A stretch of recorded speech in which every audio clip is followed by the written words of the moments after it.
Pozdravljeni, dragi otroci! Dobrodošli v mojem knjižnem kotičku. V današnji zimsko obarvani pravljici bomo spoznali prikupnega polarnega medvedka, ki je za svojo mamico pripravil presenečenje. Le kaj bi to lahko bilo?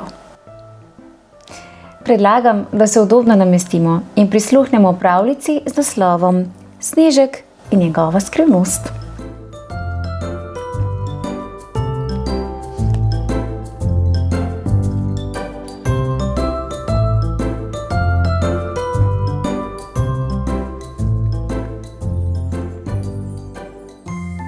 Na vsem svetu ni bilo nikogar, ki bi ga medvedek Snežek imel tako rad kot svojo mamico. In tudi mamica je imela Snežka na vsem svetu najraje. Snežek in mamica. Vedno sta bila skupaj. No, skoraj vedno. Kajti Snežek je vedel za veliko skrivnost, dobro skrito nekje v bližini, in če je le mogel, je izginil tja. Mamica o tem seveda ni vedela ničesar, sicer skrivnost ne bi bila več skrivnost. Zato si je moral Snežek kar naprej izmišljati izgovore.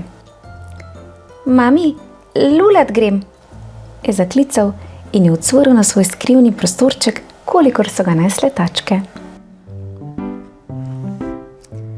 Tale lulu je bil pa dolg, je menila mamica, ko se je končno vrnil. Ja, je bil še kupček zraven, se je brž znašel Snežek in kar malo zardel. Tako, tako, se je namuznila mamica. Tudi kupček, da je bil, praviš? Ven se grem igrat, je rekel Snežek, ko sta se vrnila domov. Komaj pa mu je mamica obrnila hrbet, jo je spet pobrisal na svoj skrivni prostorček in se lotil, tistega, za kar je vedel le on. In ko ga je mamica poklicala h kosilu, je pridirjal nazaj skoraj brez sape. Od ušes do podplatov je bil snežen. Jaz sem, zvalil sem se po bregu, je odjecljal in navihano pomežiknil mamici.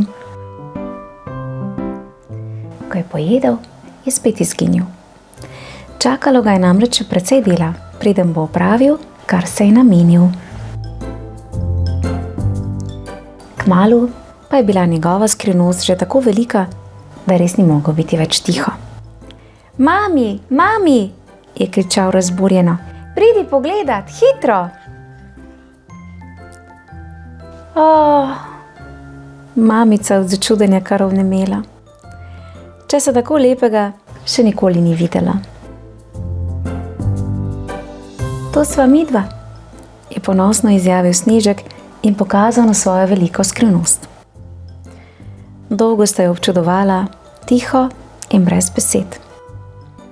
Pa saj jih ni bilo treba. Snežek je bil vesel.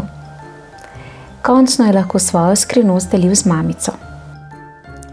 Tesno objeta sta zaspala in se še v spanju držala na smeh, ker sta bila skupaj. Snežek in njegova mamica.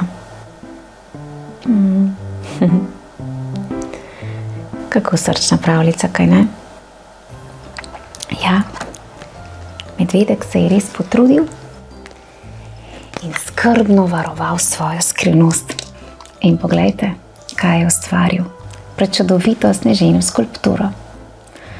In kako vesela je bila mamica. In na koncu, poglejte,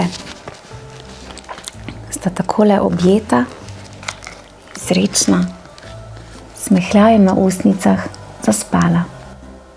Ja. Verjamem, da tudi vi kdaj pripravite staršem ali pa starim staršem ali pa komu drugemu kakšno presenečenje. In seveda so ga vsi zelo, zelo veseli. Takšno presenečenje pa ni nujno, da je v materialni obliki.